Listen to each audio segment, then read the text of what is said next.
Welcome to the Air Force Officer Qualifying Test AFOQT lesson series.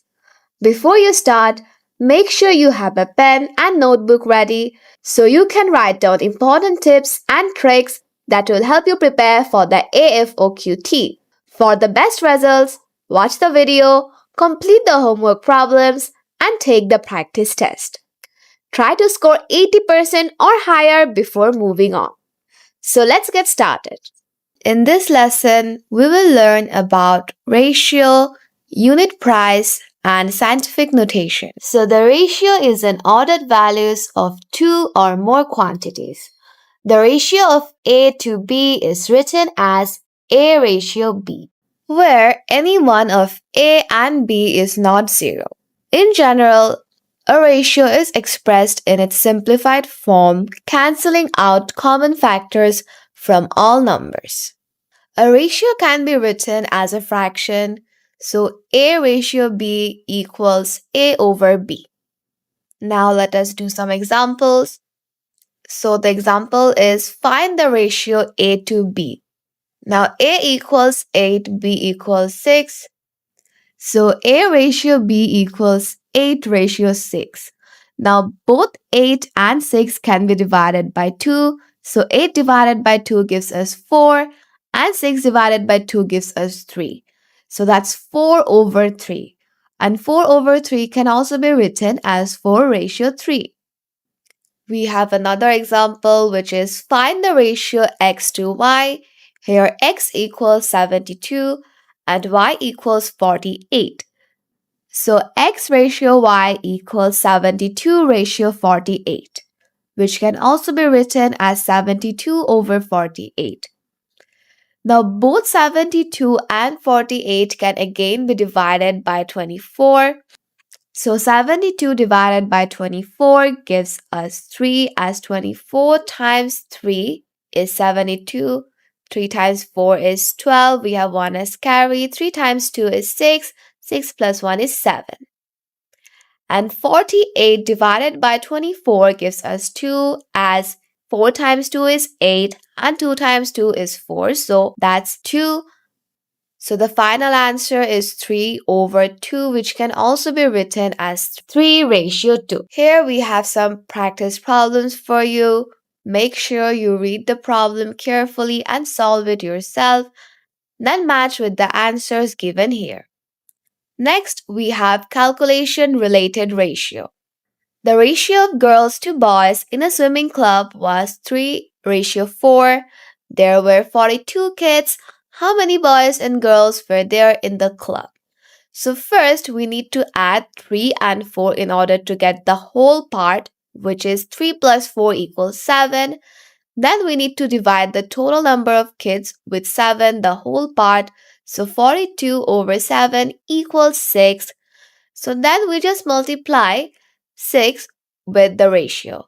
So the number of boys is 3 times 6, which equals to 18. And the number of girls is 4 times 6, which equals to 24.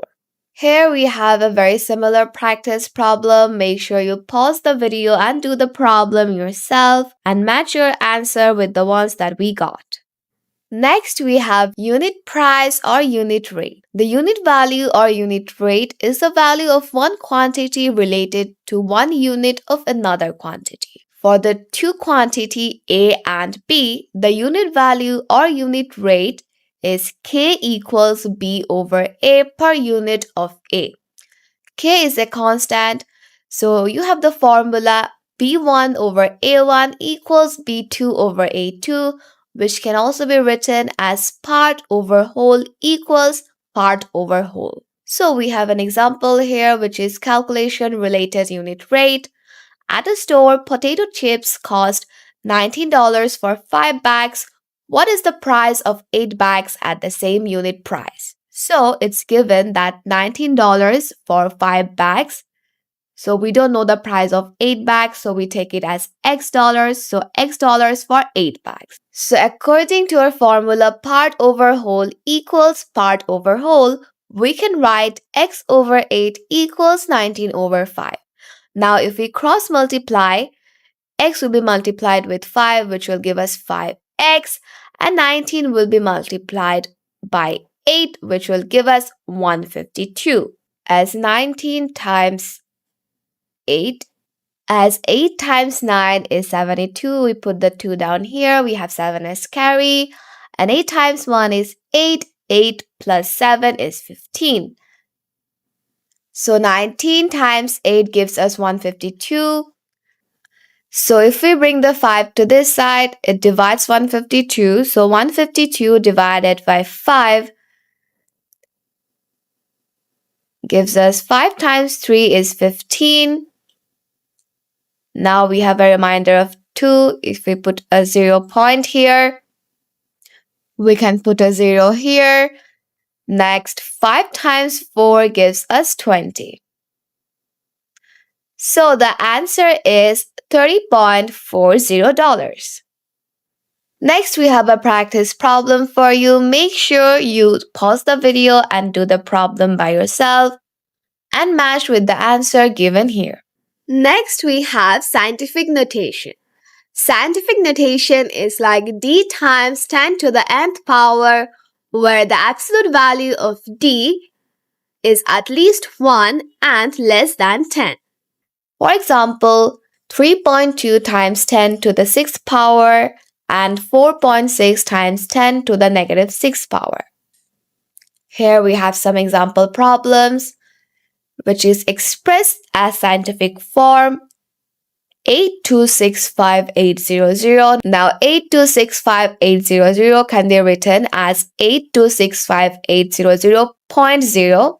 Now we need to round it to the nearest hundreds, which is 827. Now, in order to write it in scientific form, we write it as 8.27 times 10 to the 6th power. The power of 10 is 6 because we moved the decimal point 6 digits left. So if we move the decimal point to the left, the power is positive. And next, we have expressed as scientific form 0.000325672, which is written as 3.3 times 10 to the negative 4 power. So the power of 10 is negative 4 because we moved the decimal point 4 digits to the right. So you can remember it like this, that if we move the decimal point to the right, the power of 10 becomes negative, and if you move the decimal point to the left, the power of 10 is positive. Next, we have expressed as standard form 7.3 times 10 to the 3rd power. The power of 10 is 3, so we move the decimal point 3 digits to the right. So 7.3 times 10 to the 3rd power becomes 7300. Next, we have expressed as standard form 6.8 times 10 to the negative 4 power. So the power of 10 is negative 4. So we move the decimal point 4 digits left. So 6.8 times 10 to the negative 4 power becomes 0.00068. Here we have some practice problems for you. Make sure you do the practice problems yourselves. If you feel like you need to replay the video, then replay the video. And after you're done with the practice problems, make sure you match your answers with the answers that we got. Remember to watch the video, complete the homework problems, and take the practice test before moving on to the next lesson. With consistent practice and preparation, you will be ready to succeed on the AFOQT. Thank you so much for watching.